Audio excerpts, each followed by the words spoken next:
All right, welcome to another episode of the Muster Room. I'm Eric Potts, your host. Austin's normally here with us, but Austin once again is in Alaska, Anchorage this time. We're talking with Jeremy Scharlow of the Warrior Voice program, and Jeremy, thanks for joining us. I know you have a fascinating story to share with us, and just as we start this, what is the Warrior Voice program, and what do you do with that? So we believe that the Warriors Voice program is set up to help honorees tell their story, get out there and share with other individuals what they've done to overcome adversity and, kind of just show what it's like to be them, to live in the life and what they've overcome. And so the Warriors Voice program is set up to allow them a venue to share. There's healing in sharing. You may help yourself, you may help others, and that's the entire intent of Warriors Voice, to get the stories out there. And your story is pretty fascinating. You were 10 years police officer with the Mahomet, Illinois Police Department. What led you to a career in law enforcement? So I have the stereotypical story. I was a little kid. I watched my mother actually run into a burning building at one point at like 6 years old. So there were some other kids trapped in this building. And at that point, I ran and called 911, and the police and the fire trucks all showed up. And when they showed up, I was like, I want to do that. Yeah. And so at like 6 years old, I decided I wanted to be a police officer. And then I just did everything I needed to do to become one. Okay. And your career with them for 10 years, what did you do with them? I did a lot. So I first started as a police officer at a community college, as Parkland College, also in Champaign, Illinois. I didn't really fit in with the college atmosphere. If you know much about policing, the college policing atmosphere is much different than either city cop, sheriff, or whatnot.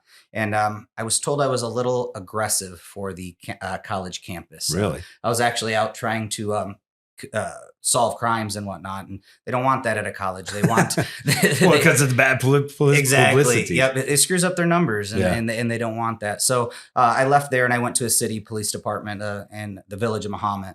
And I started just as a patrol officer there. I worked my way up as a field training officer. I was an alcohol enforcement officer, making sure that minors weren't, drinking. I became a SWAT officer assigned to the SWAT team, the countywide jurisdictional SWAT team. I did that for about 9 years. I became CART certified CART trainer, which is chemical munitions, that kind of the fun stuff. I did that for a little while, and then. You did everything. Yeah, I tried to. I was a field training officer. Now, there was an incident that happened while you were on the job. Tell us about that. Again, if there's any questions that we ask that you don't feel comfortable answering anything, I mean, you don't have to answer anything. Oh, so, no, that's not a problem at all. I was just trying to where to begin with that whole incident. So March 7th, normal day, went to work just like I was, like any of us do. In fact, it was a lazy day. I didn't want to do anything. So I kind of found hiding spots, I wasn't out and beating the streets or anything. Isn't that how all the incidents normally start? It's always a day you don't want to do something. I don't want to do it. And next thing you know, you're doing it. So much so that like the whole shift goes by, no problems, and not even a single call that day that I recall. I didn't make any traffic stops it was literally, I was there for 8 hours and that was it. Right. That was the goal anyway. I'd made some plans, through text message or whatever with some friends, and a state police buddy of mine. We were going to go watch a movie. One of the new Avengers movies or something came out that night, and we were going to go see the movie. And 15 minutes before the end of my shift, my beat partner makes a traffic stop. We were a smaller town, so I was a 3 p.m. to 11 p.m. officer, and then we had a power shift at 7 p.m. to 3 a.m. and he was the power officer. So we'd go back and forth all the time. He thought it was funny to make traffic stops like right at the end of my shift, and I would get all pissed off about it because I want to go home. He wants collars for dollars. Exactly. And so he thought it was a joke all the time to make traffic stops right at the end of my shift to make me have to stay over. And I was like, you're a dick. But at any rate, he makes a traffic stop, and 15 minutes before the end of my shift, I go over the radio. I'm like, hey, do you need back? He's like, no, don't need it back. So I'm okay, cool. I just gotten McDonald's, so I was eating some food in my squad car. End of the shift, I start headed back. And as I'm headed back to the police department, I hear him clear his traffic stop. So I'm thinking, okay, cool, end of the shift, not a big deal. As I get about a block away from the police department, I see a car turn toward me, and it didn't have any headlights on. And so I'm like, oh, well, can't let that one go. I can't pretend like I didn't see that. So I turn around and I try to catch up to it. And as I catch up to it, it turns down another road and then it parks in a driveway. So I'm sitting here thinking, okay, I can do the community policing thing, you know, no harm, no foul. I don't have to take enforcement action. And I start to just roll down my window. And I roll down my window, you know, call it complacency, whatever you want. I don't do anything tactical. And all of a sudden I hear somebody yell out of just off to the side. And they said, fucking Scharlow. And I'm, what? And before I know it, there's this man running at me. And I open my squad car door. And before I can get out of the car, he's already on top of me. And he just starts punching me. Like, that, don't know why, don't know what's going on. I'm fighting right away. I block a few of the punches. I try to get out over my radio, asking for assistance. I was unable to get out over the radio. It didn't go out. The radio had changed in the scuffle. So I pull my taser, and I had it on the side. So I pull my taser out, and I fire 2 prongs into his chest, and they didn't do anything. He's still punching, and I'm sitting here like, son of a bitch, this is supposed to be the end all be all. Like, it didn't work. And so he's still punching, and the way I'm explaining it has already taken longer than the entire part of that incident. Yeah. I was able to drive stun him and push him off of me. And that was how I was able to create separation, which allowed me to get out of the door in the B post. So I'm backing up. And as I'm backing up, I don't turn my back to him. I put my hand on my gun. I put my left arm up and I'm yelling, police, stop. And then I see him draw a pistol out of his right pocket. And next thing I know, I'm hit. Yeah. Where did you get struck? So it hit me in the arm. I don't know exactly how it hit me in the arm, the way it did. As you can see, I have a big scar here and a little scar in the elbow. Yeah. Would indicate most likely entry and exit. However, I never turned around. So the best I can figure is when I saw and I don't recall this, so the best I can figure is when I saw the gun, I went like this, the round went through my arm, I went back, I drew, and I returned fire. Did you strike him? I did. I got him in the neck and the leg. And then he went down, and he got up, he went into the house and grabbed an AK-47 and continued to attack me. Wow. Are you back up on the way? What's going, I'm speechless. What's going on? So at that point, all of this happened, like I said, 37 seconds. It was almost no time. I hadn't turned on my squad, or I hadn't initiated the lights. So none of the cameras came on. I wasn't able to get out at that time. I wasn't able to get out on the radio still. Let me step back for a second. After I'd hit him, he went down. I unloaded a mag. They later asked me how many rounds I fired. I simply didn't know. If you can count your rounds under that, congratulations. Yeah. I couldn't. Right. I did know how many rounds I did because of slide lock back though. So I emptied a mag. There you go. And then I took a knee and reloaded. And as I reloaded is when I watched him get up and off the ground, and he went into the house to get the AK. Are you yelling anything to him? Yeah, I'm yelling, please stop. Stop. That's all I kept saying is please stop. I didn't know what else to say really at that moment. Yeah. But as he's running into the building, I see my squad car sitting there, and I'm like, okay, I know my AR-15's in the trunk, and I'm just got in a firefight. Like, are you feeling any pain, or what's going on? Yeah, when I got hit, it felt like like I said, it hit in the arm. It felt like I got hit with a sledgehammer, and then it burned. But I had complete mobility. I could move. It didn't take any of my function away. So I just kind of just sucked it up. I'm like, I didn't feel anything after that. It was the initial burn, and then it was like tingly. Yeah. And like almost like your arm was asleep, but I could still move. So I'm still in the fight. Yeah. I see my squad car after he gets up. I go to the squad car. I start going towards the squad car to get my AR. And then I don't know what came over me, but I'm like, that's a bullet magnet. Get away from that squad car. And so instead I turned right and I went to a building that was behind there that had a brick facade, which would at least stop something. And I take cover behind that. I pie the corner, and I got eyes on the building, and that's when I was able to get over the radio. And I have the recording somewhere, but clear as day, Metcad 6 George 22 shots fired, I'm hit. Just like that. Metcad 6 George 22 shots fired, I'm hit. I had to say it twice before anybody actually was like, what?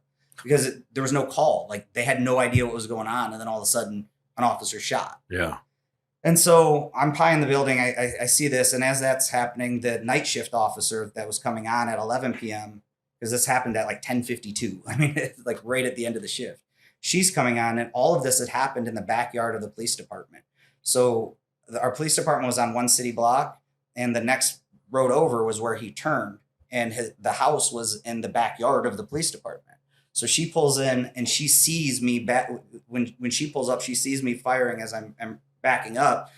According to her, it was like out of a movie. She's coming to work, didn't know anything was happening. Now she's seeing a firefight in front of her. Yeah.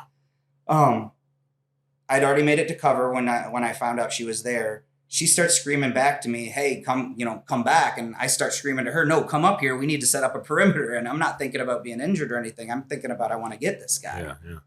So then I see him pie the corner with the AK, or I pied the corner. I see him come out with the AK-47, and I looked at my pistol and I saw the blood all over my arm and everything at this time, a gaping hole in my arm. I'm like, nah, that AK, with me having two mags left and my AR in that trunk, I just went back behind cover and let him do what he was going to do. And then I hear him firing the AK. He thought I was in the squad car, and he unloaded a mag into the squad car, thinking he was going to get me. He then got into a truck that was there, and he fled the scene, striking my squad car as he did, bending the door all the way backward, which started about a week-long manhunt where the FBI eventually found him in Southern Illinois. He got in a shootout with the FBI, and he lost his life. Who was this guy? I don't say his name. You don't tell me his name, but who? Why? I mean, he knew you. I had one prior instance with him. I had arrested him for disorderly conduct. He'd went to a local gas station, and there was an African-American gentleman there, and he started yelling racial epithets at the guy. And so in the process of investigating that, I had to go out to his house. And when I got to his house, he saw me and he charged me at that time, but I put the taser bead on him, and he backed down at that time, took him to jail. No problem. Is this the same house that you were in the firefight? No, this was a different house altogether. I had no idea who this guy was at that time. I didn't find out until 3.5 weeks later. Holy shit. Yeah. So after he flees the scene, I'm sure other officers from your agency and other surrounding agencies are trying to pursue him, trying to find this guy. Mm-hmm. You're shot. You're still on the scene. Mm-hmm. I'm guessing you got medical attention right away. So how bad was the injury once the adrenaline dump wore off? So the adrenaline dump didn't wear off for, I'd say, 3-4 days, to be honest. The injury itself was superficial. It was a through and through, didn't hit anything major. I have most mobility in my arm now, constant pain. It went in near my elbow, and it affects my ulnar nerve. If you're familiar with hitting your funny bone, Mm-hmm. I essentially get to hit my funny bone all day. I've had that feeling pretty much all day. Mm. As far as movement, I have some wrist movement, and then it weakens really easy. So, lifting and anything where I need to rely on the strength of my arm is kind of So when you're on the scene and you're in this, this guy's in the house. You don't know what he's doing, right. And how long does this seem like before she arrives on the scene? You're back. Does it seem like it's forever, or does it actually in real time? It was that quick. It really was that quick. She just happened to be coming to work, so she didn't get the call or anything. She just was pulling up, so it was just happenstance that she pulled up at that point. And as soon as he dumped the mag, he got into his truck and left. So the entire thing was over before. I mean, it started at about 10:52 and was over by about 10:54. Wow. And then they started pursuing and whatnot. She called me back to her while he was still at the house firing at my squad car. I crossed the field, got back to her, and she starts checking my wounds to make sure I'm okay. And I started to feel really dizzy at that point. And I just wanted to sit down. I was losing a lot of blood. And all I could think was I was tired. And I go, man, I got to sit down. And she goes, no, Jeremy, you can't sit down. You're okay. You're okay. And as soon as she said I was okay, I don't know what it was, but I had like instant energy again. Mm. And I'm like, well, shit, I'm okay. Let's go get him. And I start going back across the field to the point where she had to grab me and pull me back in order to not re-engage with the suspect and whatnot. And that's when he hit the car, and then he fled the area, and we weren't able to catch him. So he's out of the area now. You're going back to headquarters. They're taken to the hospital. What's going on? She put me in another squad car, and they evac'd me to the local fire department. And the guys at the fire department did amazing. They took really good care of me. Okay. They got me stitched, or not stitched up, but they got the triage care taken care of. They had a helicopter en route, and I got screwed out of my helicopter flight because it turned out to be, no, they didn't need the helicopter. I've never been on a helicopter, so. Still haven't? No, still haven't. Well, I got to figure that out, right?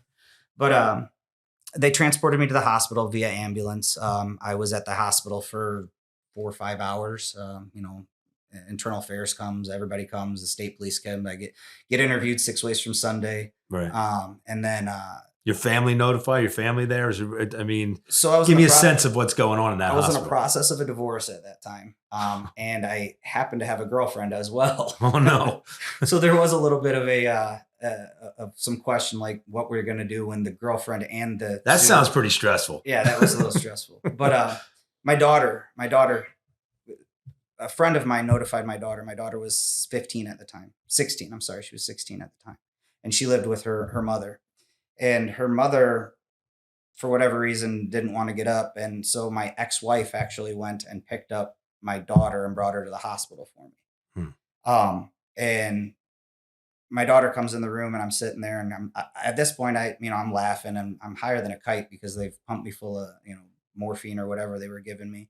And my daughter just starts looking at me, laughing, joking around, and then she goes, "So I became a cop when she was 6. I went to the police academy, and and as a 6-year-old, she's like, 'Daddy, what happens if you get hurt at work? What happens if you get shot?' And I'd always told her, 'Don't worry, baby, I'm bulletproof. I'm bulletproof. They bounce off me.'" So the first words out of her mouth is, "See, told you you're not bulletproof." I'm like, that moment, like, I don't know what hit me. Tears, like, instantly. It was all like how close I came to not having. Yeah, it's all right. Yeah. It's all right. Not having that experience with my daughter anymore. That's when it really hit me what I had just gone through. And what was what I was dealing with. But my daughter stayed with me through the rest of the time of the hospital, and didn't have any issues with anybody there. The whole, like, four police departments showed up. There was probably 50 cops there just showing support. There was a lot of support shown that night. I walked out of there. They took my clothes. They took all of my clothes. They took my firearm. They took my cell phone. They took everything they could from me. And unfortunately, I don't know why, but my department didn't follow best practices. I was never given another firearm. They didn't. I had to leave the hospital in the hospital gown. It wasn't pleasant. Yeah, that's not the way that's supposed to operate. So now, the aftermath. Obviously, there's a lot of investigation going on. There's internal investigations going on. Is your department and people who are investigating at least supportive of what you're going through, what's happening with you?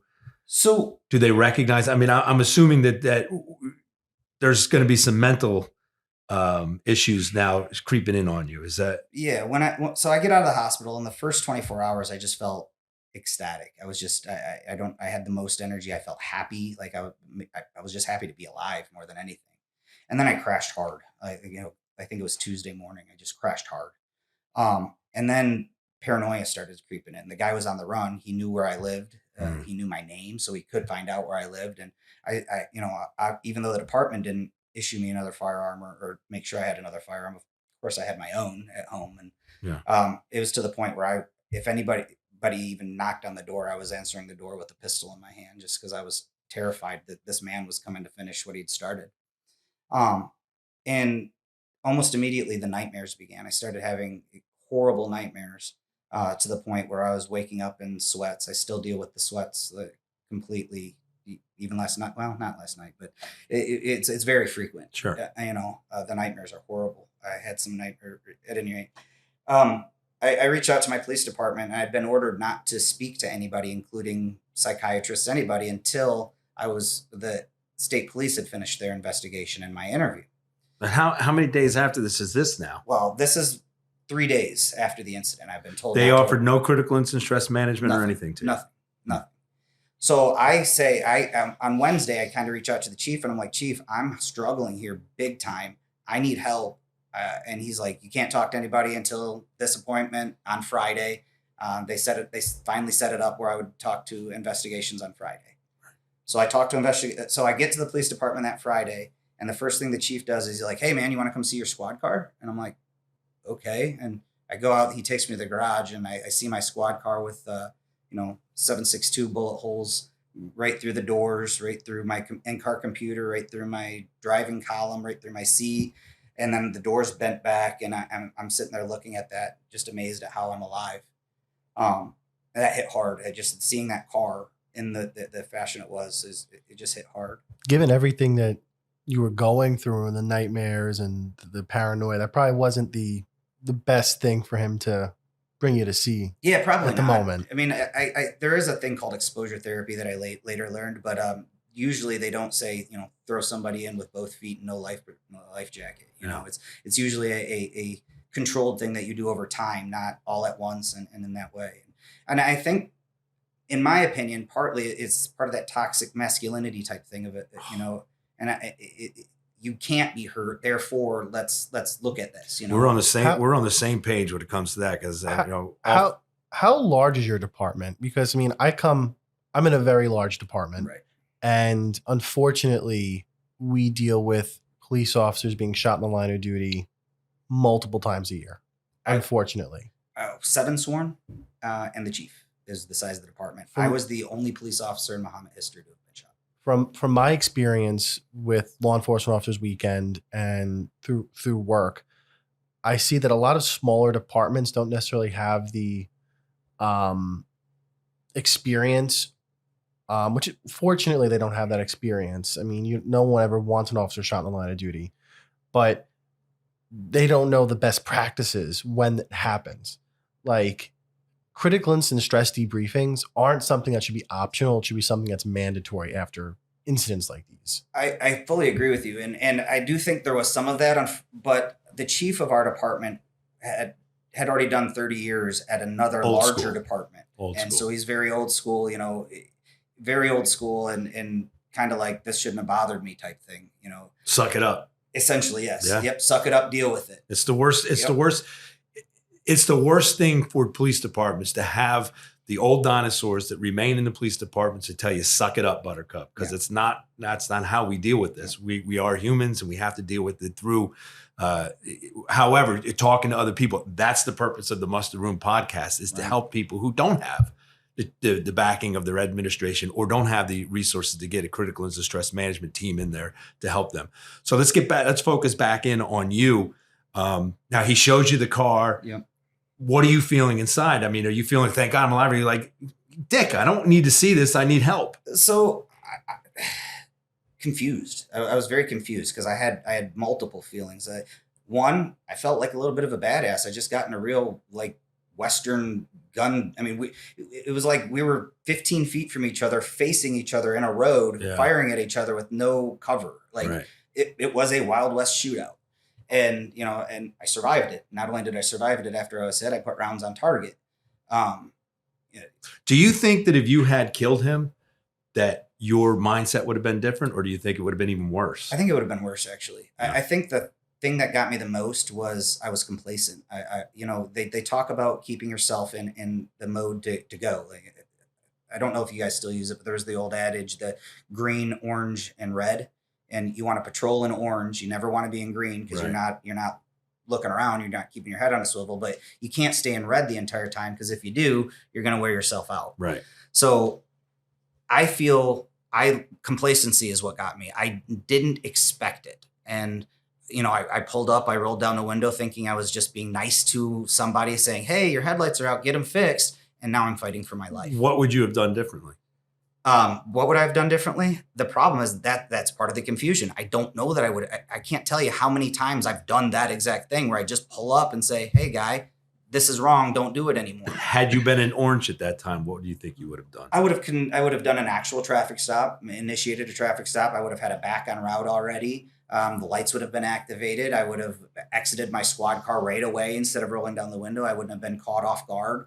There's a ton of different officer safety issues involved in that. Right. And unfortunately, the policing environment that we're in, they keep talking about this community policing idea, and it's getting officers hurt because they're walking around trying to kiss people's ass instead of doing walking their job. on eggshells. Right. Yeah. No, I get it. I get it. So you've looked at the car, you've gone in, you've talked to, now you're talking to the state police. That's who you have to talk to. Now, are they accusatory or they?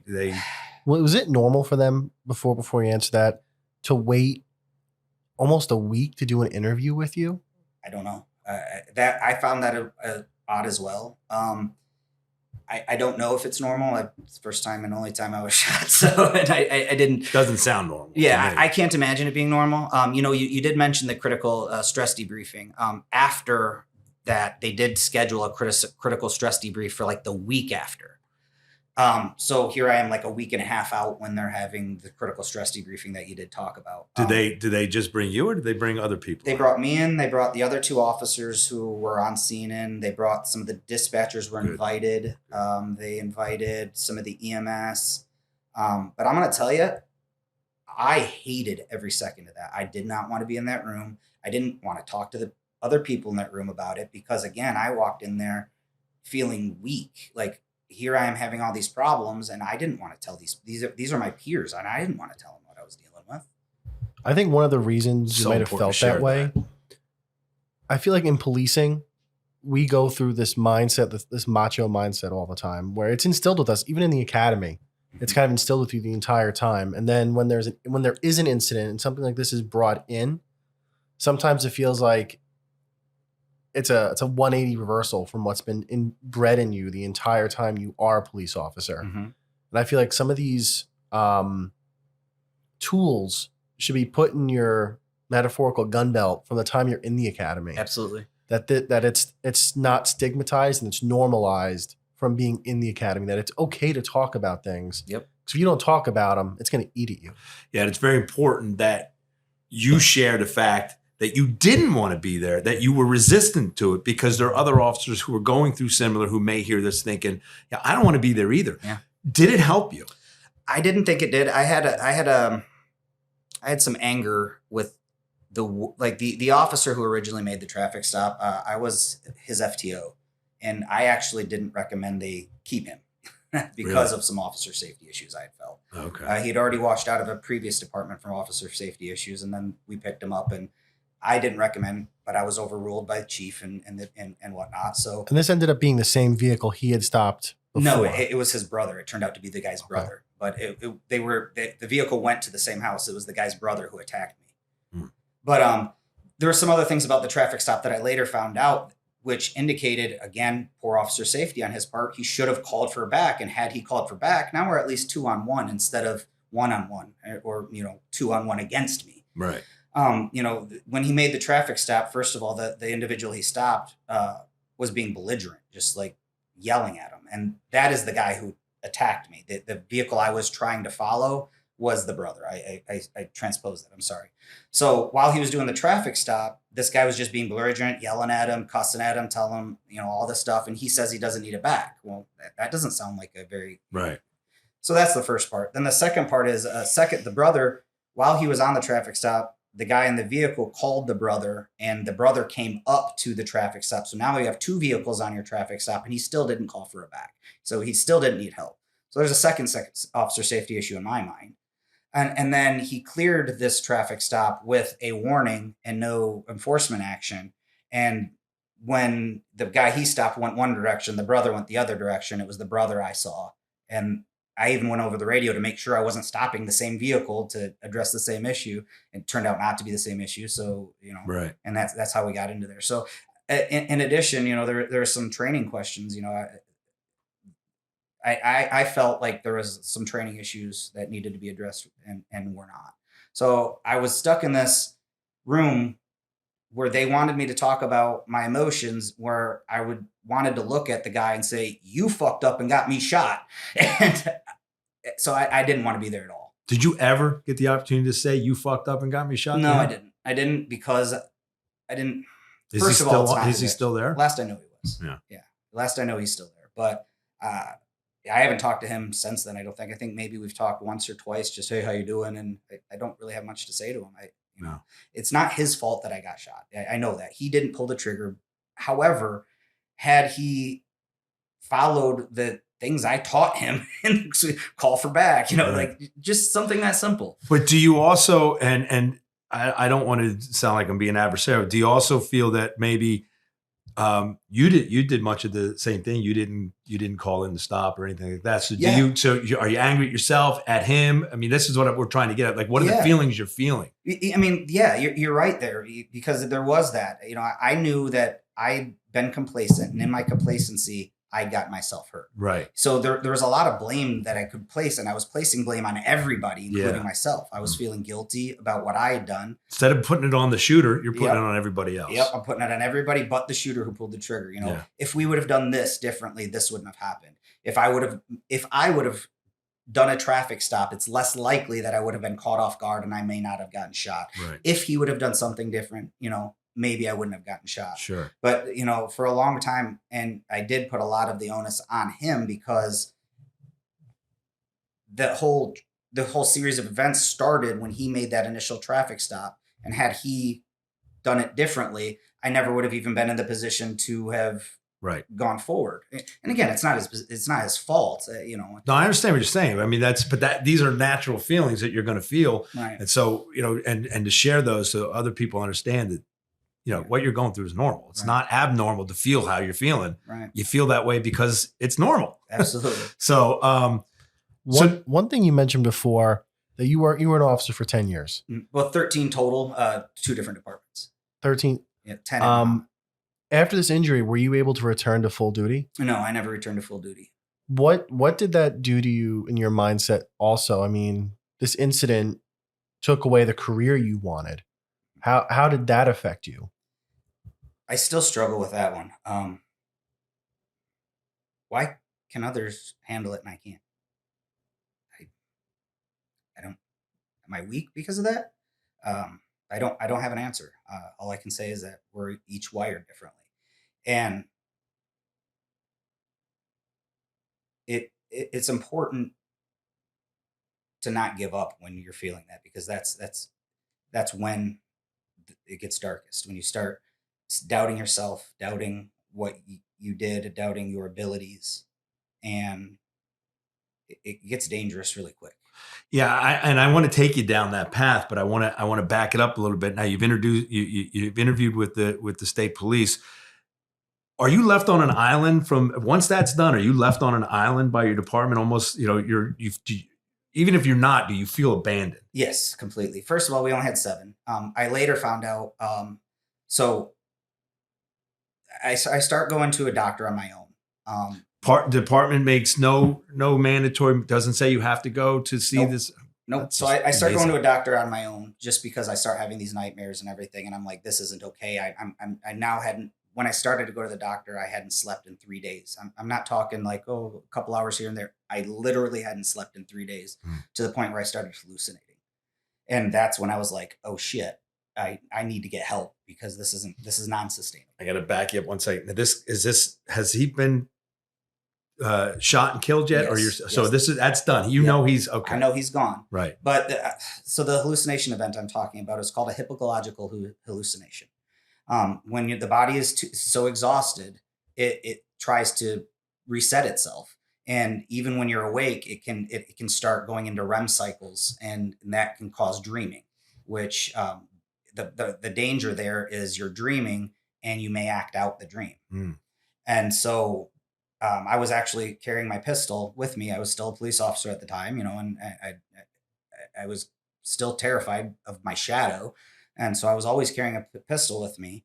And in my hypnagogical hallucination, I was riding in the back of a friend's vehicle, and I just started to nod off, and I saw muzzle flash. I felt like I got hit again, and immediately I grabbed for my gun. And then I realized where I was, but I'd already had my gun in my hand. And it's like, oh shit, if that can become very dangerous very quickly. And that's when I decided I needed to get help. Now, how long were you, after the incident, were you back out on patrol, or you never went back on patrol? Never went back to patrol. Okay. So I from there, I went to the doctors on my own. This was maybe 2 weeks after. I went to the doctors on my own, and I straight out told my doctor, I'm like, look, I'm doing this through my own insurance, not through workman's comp or anything, because I don't want them to know. If they find out, they're going to make me go. If they find out I'm having these sleep issues and I'm feeling these things, they're going to pull my credentials and I'm screwed. Yeah. And the doctor was like, well, you're probably right. However, the issues you're having are too severe. You need to see a psychiatrist. You need to see a psychologist, and we're going to set that up for you. So for the first month, I didn't even tell the department. I was off with the physical injuries, so I could just tell them like, hey, I can't return to work because I've been shot, and they didn't ask too much. And so I didn't really, I mean, I talked to the chief a couple times telling him I was having the nightmares, but I didn't go into the details of everything that was going on because I didn't want him to end my career. Again, another issue within the police Yep. that we we're so worried about the stigma. If we let somebody know this is happening to us, then it's going to ruin our career. That's what the first mindset. I don't want to ruin my career. I want to be able to continue with my career. So that's all normal thinking. So I after about a month of talking to the shrink, the psychologist, he kind of is like, Jeremy, this isn't going to be a quick thing. This is going to be a long-term thing, and this is going to get very expensive very quick, and you need to get the department involved. So I went ahead and got the department involved, and I was required to go to the psychiatrist and psychologist every week for 6-8 months, and that went on for about a year. And then the department. So in Illinois, the way it's set up for medical retirement is if an officer is injured in the line of duty, they have 1 year to either return to work or to file paperwork to retire. But I'd physically healed to the point where the doctors released me to return to work physically, but now the head doctor wouldn't sign off in order for me to return to work. So I'm a psychological hold to be returned to work. Mainly I was so jumpy. The fear is that I would overreact for something. Somebody pulls out a cell phone, I'm putting rounds in them. Yeah. And very dangerous and very, very not good. Right. So they proceeded to start the process of getting me to retire to a medical retirement. But my shrink wouldn't sign off saying that there was no more improvement that could be made.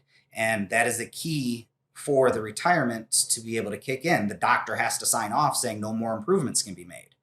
Well, the year comes up. My chief asked me to meet him on the outskirts of town because I refused to go to the police department. I didn't want to go back there just because that's where it all had happened. It was bad. I avoided it like the plague. So he meets me on the outskirts of town. He says, so it's been a year. I need your badge and your credentials. We're going to have to terminate you because you didn't, it's been a year and we don't have an option. We need to get our numbers back up.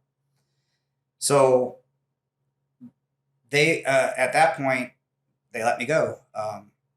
I'd already fought with workman's comp. Workman's comp had already sent me to a psychologist, and their psychologist said I was diagnosed with PTSD, but stated it was from my childhood. And although I had passed a psychological eval to become a police officer, that didn't state anything. My PTSD was not due to my shooting. It was due to my childhood, So that started the fight within, I had to hire an attorney. It took another year. I ended up going about a year without any income. I ended up losing my house. I ended up obviously divorced. Still trying to recover from the financial aspects of that, but lost everything in that process. How long ago is this? 2016. 2016. May 7th, 2016. So you're going through all this, and is your mental status changing? Are you becoming more and more depressed? As this is going on, and as each one of these hits keeps coming, I'm taking hits from the police department now. I'm taking hits from the mortgage companies calling and telling me that they're doing XYZ to foreclose on my house, and my credit card companies. I'm living off credit cards because I have no income, right? And I can't get another job because the departments or the lawyers are telling me I can't work. And the shrinks was telling me I can't work, but the department isn't paying me either. So I'm just struggling to live any way I can. And it got really dark really quick. Did you have suicidal ideation? A couple on 2 different occasions. One, the first time, in order to sleep, I started drinking, and the doctors put me on a bunch of different medications for depression, anxiety. We're talking Xanax, Lexapro, I think, was one of the depression medicines, trazodone to sleep. There was a couple others. I don't even recall what they all were, but I was so unable to sleep, and the pain was so much that I turned to a bottle to try to avoid that. And I was just drinking. When you say pain, physical, mental? Both. More mental than physical. Mm-hmm. I didn't want to ever leave the house. I was so terrified of just the next random people who's going to attack me. Right. You know, it was bad. I didn't know what to do. So I didn't know how to cope. I turned into a bottle. So in order to cope with the depression, I call it the abyss. You know, it was like a darkness with no light. I could see no way out of it. And one night I'd been drinking heavily. I probably finished off a fifth. Whiskey was my drink. I just had enough. I went in my bedroom, pulled out my pistol, put it in my mouth, and then I passed out. I don't remember why I didn't pull the trigger. I woke up with the loaded pistol next to me, thinking, holy fuck, what did I just do? Yeah. And doubled down on going to the shrink. I quit drinking, and that was my response. Like, if I don't make some drastic changes at that point, I am going to die. Right. It's not going to be by somebody else at this point.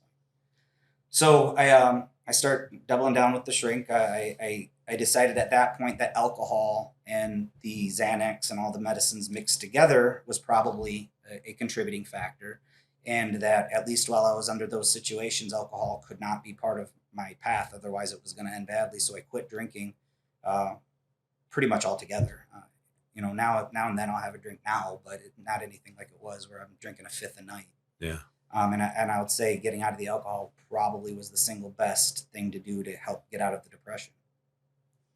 Yeah. Whatever happened once the lawyers got involved, did you ever end up getting your medical retirement, or can you tell me a little bit about that? Yeah. So I ended up having my attorney hired 5 different doctors, and I had to go through individual psych evaluations with all of those doctors. So imagine you both were active and former police officers. You've done the psych evals. You know how hellacious those things are. Now I have to do 5 of those. Jeez. And they were very detailed about, you know, telling this story each time. And at the time, it was a lot harder to say. I mean, even now you can hear my voice cracking and see the emotion in some places. It's difficult. But then it was even harder. And it was very difficult to do that. And especially their shrinks are saying, oh, it's not our problem. My shrinks are saying, yes, it is. Luckily, 5 shrinks beat out the 1 shrink. All 5 of our shrinks said, yeah, it's a medical issue. The pension board voted in my favor, and I received a medical pension, line of duty medical pension. So I get 65% of my last year's income without overtime. So 65% of my base, and then I have medical insurance for the rest of my life. But it's an HMO, so it's only valid in Illinois. So, and I don't live in Illinois because jumping forward about 6 months after that, the father of the man who attacked me decided that he was going to try to kill me. And some CSs luckily went to the police and notified them before anything was able to happen. But that caused my exodus out of Illinois altogether. I'm tired of people trying to kill me in Illinois. Now you've I know you've shared this through writing. Tell us about you wrote a book. Tell us about that. Yeah, so like dealing with all this, you know, I started talking on Facebook because I didn't have any other way to do it. You know, once the department fired me, it was kind of like, well, screw you guys. I'm not holding my tongue any longer. Right. I'm gonna tell how shitty this is and how this is not the way to treat police officers. And so a guy by the name of Dominic Izzo, he's a I know. You know Izzo, Yeah, okay? Yeah. He found me through his social media and whatnot, and he gave me a place to speak, and he put me in touch with a publisher, and he helped direct me to tell my story because he thought it would help other people. So I pretty much encapsulated my story here in my writing. The book's called My Brother's Keeper: Relearning to Live with PTSD. And I tell my story in there, and then I tell you how I went about healing and getting to where I am now. I still have issues now. I'm not trying to sit here and say everything's like peachy keen, but I've learned ways to cope that I didn't know before. And a lot of those coping mechanisms can be used to survive. Yeah. If somebody who's struggling with this right now, and it doesn't necessarily have to be something that so traumatic as a shooting, but obviously we see things as police officers. We see things that most people don't see. Right. And that affects people. Somebody who's struggling right now, what's the one thing that you would say to them if they're thinking of harming themselves? What would you say to them? You are not alone. You are absolutely not alone. There are other people there that are feeling what you're feeling. They may not be experiencing exactly what you're experiencing as far as a shooting, like you're speaking, but trauma is trauma, man, and Yeah. it affects us all. And don't be afraid. There is somebody that has been there, and they may have a way to cope that you haven't even thought of, or that you may not, you may be unfamiliar with, and that may be the difference of saving your life and or not. And you find that the opportunities you have to speak about this and to tell your side of the story and to share it with other people, has that helped you? Yeah, there is some healing in it. After these events, after speaking about it like this, I get what I call an emotional hangover. Like for 3-4 days afterwards, generally speaking, I can feel it. Like Yeah. it weighs on me. I can't get the thoughts off my mind, things of that nature. So it is difficult to even talk like this. But if one person listens to that and decides to put their bottle down, decides to stop taking the pills, decides to make a positive change, I don't know. I got to help my brothers and sisters any way I can. After going through what you went through, what changes do you think have to be made in policing when we deal with incidents like this?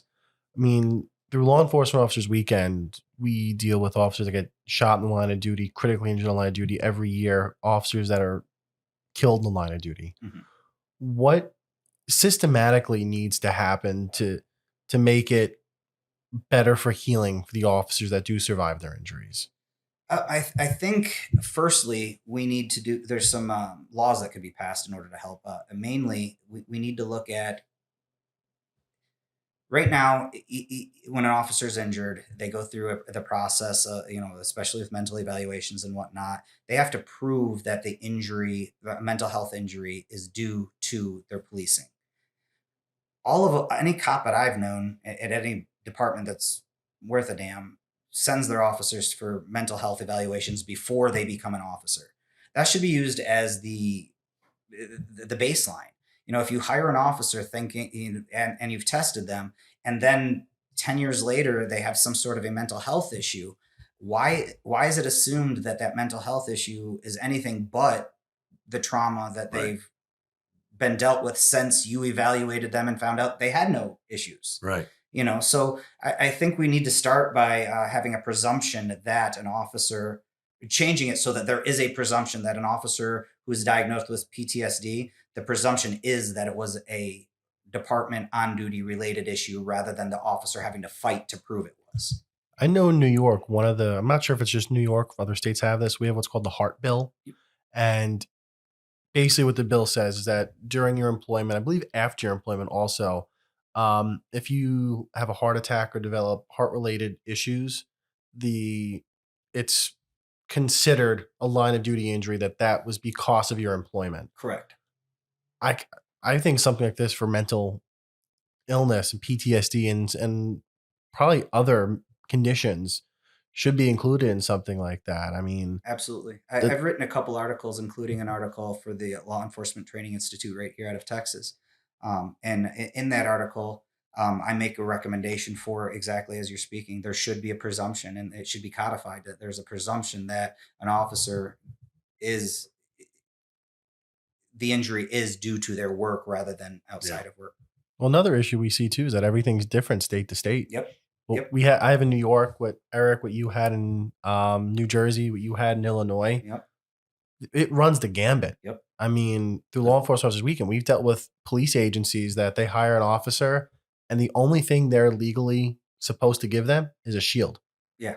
We deal with agencies where we have to donate vests to officers. Yep. I mean, I just federally there should be some kind of standards for some of this thing, Yeah, you some of would this think. stuff. And the DOJ does put out best practices, but best practices are just that. They're practices. They're not. There's no.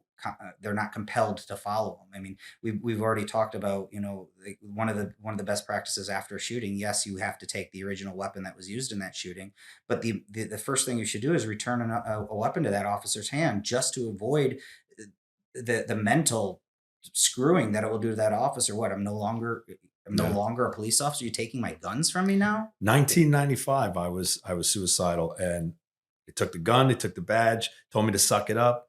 And I came back from that and been advocating since 1995 for mental health and to get the police officers, suicide counseling and all this stuff. And here we are, 2023, and we're still talking about this. Still.